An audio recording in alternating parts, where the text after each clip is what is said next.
एक पंडित ने ये बात कही थी, तुम पूजा पाठ करो या नहीं करो, लेकिन सिर्फ आप गाय को हरी मूंग साबुत और गुड़ खिलाते हैं। तो अगर आप रोज पूजा नहीं कर सकते तो सिर्फ एक उपाय इसको कर लीजिए, तो भगवान स्वयं आपके घर आपकी चौखट पर खुद चलकर आ जाएंगे। दोस्तों, इस उपाय को तो मैं आपको बताऊंगी, लेकिन उससे पहले मैं आपको बता दूं इस सच्ची इस घटना को। जो पता है, एक रमेश नाम का आदमी रहता था और वो रोज पूजा नहीं करता था। रोज क्या मतलब, वो कभी पूजा करता ही नहीं था। उसके घर में कभी भी कोई भी भगवान की कैसी भी मूर्ति ही नहीं थी घर पे उसके। लेकिन लोग जब भी हैरान थे कि आखिर में ऐसा वो करता क्या है, जिसके घर में कोई भगवान की मूर्ति नहीं है, पूजा नहीं करता है, फिर भी ऐसा उसके घर में है क्या, क्या करता है ऐसा ये जो इसके घर का सारा काम हो जाता है, जो ये चाहता है वो हो जाता है।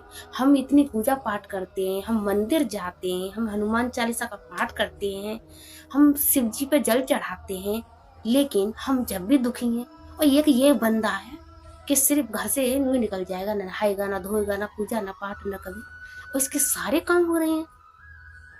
पैसा ही पैसा बरस रहा है इसके घर में को। ऐसा ये कर क्या रहा है, इस चीज का पता लगाओ। अब पता है दोस्तों, उस गांव का जो एक मुखिया था, उस मुखिया से कहा गांव वालों ने, उस मुखिया ने कहा ये तो इस बात को तो पता लगाना ही पड़ेगा, क्यों ना इसका पीछा करें। आखिर में ये सुबह को जाता कहाँ, ना तो नहा धोकर जाता है, ना पूजा करता है, ना पाठ करता है। देखो इसके घर में कितनी खुशियारी है। अगर कोई इसके साथ बुरा करना भी चाहता है ना, तो कहीं ना कहीं ऐसी एक दीवार बन के खड़ी हो जाती है, जैसे कोई भी रोक लेता है, कोई उसके साथ बुरा भी नहीं कर पाता है। गांव के मुखिया ने आदमी लगाए कि जाओ आज इसका पीछा करो रमेश का, आखिर में रमेश जाता कहाँ है, क्या करता है ये। अब उसके पीछे, रमेश के पीछे गांव के जो मुखिया ने जो आदमी लगाए थे वो पीछे लग गए इसके देखने के लिए। अब भाई जो उन्होंने देखा, जो मुखिया के जो आदमी थे वो देखते ही रह गए कि आखिर में ये रमेश कर क्या रहा। भाई वो अपने घर आए, वापस लौट के घर आकर उन्होंने अपने घर वालों को बताया। वो मुखिया के पास नहीं गए। अब मुखिया ने इंतजार करा, शाम तक गए। कैसे से मैंने उन आदमियों को रमेश के पीछे लगाया था, ना तो रमेश ही आया है अभी, और ना वो आदमी लौट कर आए। फिर कुछ देर में मुखिया को पता पड़ता है कि रमेश तो अपने घर आराम से खा पी के सो रहा है। अब मुखिया चिंता करता है वो आदमी कहाँ गए जो मैंने रमेश के पीछे लगाए थे। अब बाद में पता पड़ता है मुखिया को कि वो तो अपने घर पे ही है। अब मुखिया आज्ञा देता है और उनको जाइए उन्हें बुला कर लेकर आइए। मैंने उनको एक काम सौंपा था, उन्होंने वो काम तो किया नहीं, घर जा जाकर सो गए, उन्हें पकड़ के लेकर आइए। और उन आदमियों को मुखिया उन पांचों को बुलवाता है, उनसे पूछता है कि आखिर में मैंने तुम्हें रमेश के पीछे लगाया था, रमेश कहाँ जाता है, क्या करता है, इस चीज का तुमने पता नहीं लगाया। उसके बाद वो आदमी कहते हैं मुखिया जी आप खुद ही चलकर देखिए रमेश करता क्या है। मुखिया ने सोचा चलो हम भी जाके देखते हैं आखिर रमेश करता क्या है ऐसा, जिससे इनकी आंखें इतनी खुली चौड़ी की चौड़ी रह गई। उसके बाद मुखिया गांव वालों को लेके जाता है कि पता नहीं ऐसा क्या करता है, तुम भी चलो तुम भी चलो। अब चलते हैं तो और भी पूछते हैं जी मुखिया जी कहाँ जा रहे हैं, क्या जी रमेश का पता लगाने के लिए जा रहे हैं। और भी कहने लग जाते चलो हम भी चले। सारे मुखिया जी के पीछे चल देते हैं रमेश का पता लगाने के लिए। और भाई रमेश के ऊपर तो था हनुमान जी का हाथ। ये तो सब कुछ चमत्कार हनुमान जी को दिखाना था। अभी सारे के सारे पहुंचते हैं। दूसरे दिन देखते हैं रमेश का पीछा करते हैं और रमेश जाता है तो ये देखते हैं वहां पर कि रमेश के पास थी गाय। 21 गाय बंध रही थी। कहाँ बंध रही थी? गौशाला में।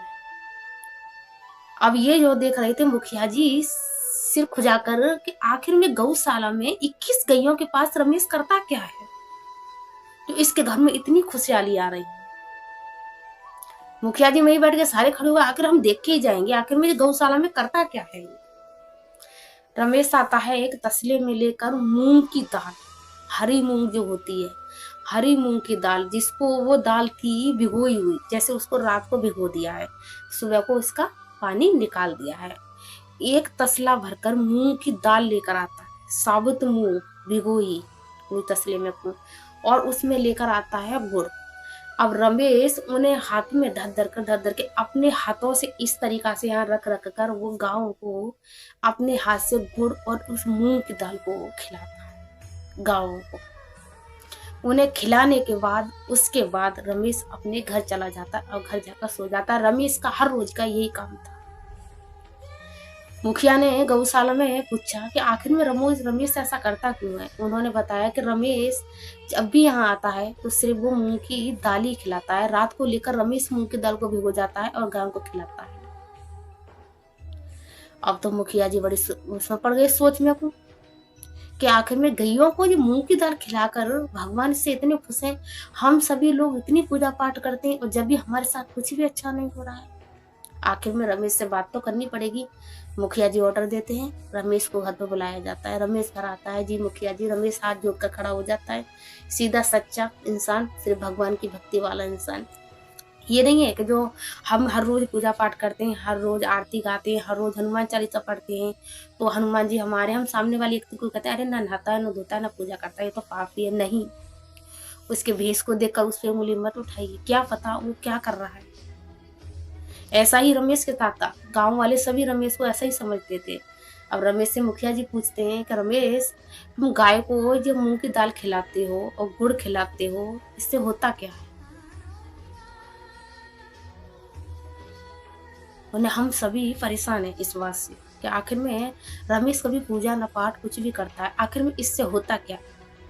जब रमेश बताता है कि मुझे तो सिर्फ एक पंडित ने ये बात कही थी, तुम पूजा पाठ करो या नहीं करो, लेकिन सिर्फ आप गाय को हरी मूंग साबुत और गुड़ खिलाते हैं तो भगवान खुद आपकी चौखट पर चल के आ जाते हैं। आपको भगवान की चौखट पे जाने की जरूरत नहीं है, वो खुद आपके घर आ जाएंगे, क्योंकि आपके कर्म ही सबसे बड़ी पूजा है। आप रोज हनुमान चालीसा का पाठ करते हैं, रोज पूजा करते हो आप, लेकिन किसी न किसी का दिल दुखाते हो, कुत्तों को डंडों से मारते हो, उनको रोटी नहीं डालते हो, गाय को भगा देते हो, तो ये कहाँ की पूजा है। ये पूजा नहीं है। आपकी सबसे बड़ी पूजा आपके कर्म है। गाय में करोड़ों दई देवता रहते हैं, 36 दई देवता रहते हैं। अगर आप गाय को अपने हाथों से कुछ खिलाते हैं तो आपकी सबसे बड़ी पूजा कहलाई जाएगी। और यही कारण था रवेश का कि वो हमेशा साल ते साल सिर्फ यही काम करता था कि गौशाला में जाता था, गायों को मूंग दाल और गुड़ खिलाया करता था और भगवान की कृपा उस पर बस रही थी। उसके बच्चों पर, उसकी लड़कियों की सरकारी जॉब थी, उसके घर में खुशहाली खुशहाली भर रही थी। सिर्फ गायों गांव की सेवा करता था। तो अगर आप हर रोज पूजा पाठ नहीं कर सकते तो सिर्फ इतना ही काम कीजिए।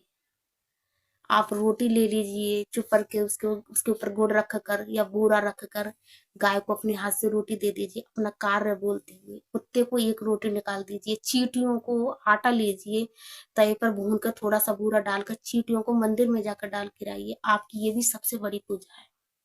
जरूरी नहीं है कि आप हर रोज ही पूजा करेंगे जब भी भगवान आपसे खुश होंगे, नहीं। अगर हमारे कर्म अच्छे हैं तो हमारी सबसे बड़ी पूजा है ये। तो सभी को कमेंट में सीताराम जय बाबा की जरूर लिखना है। जो बाबा का सच्चा भक्त होगा वो कमेंट में सीताराम जय बाबा की जरूर लिख के जाएगा।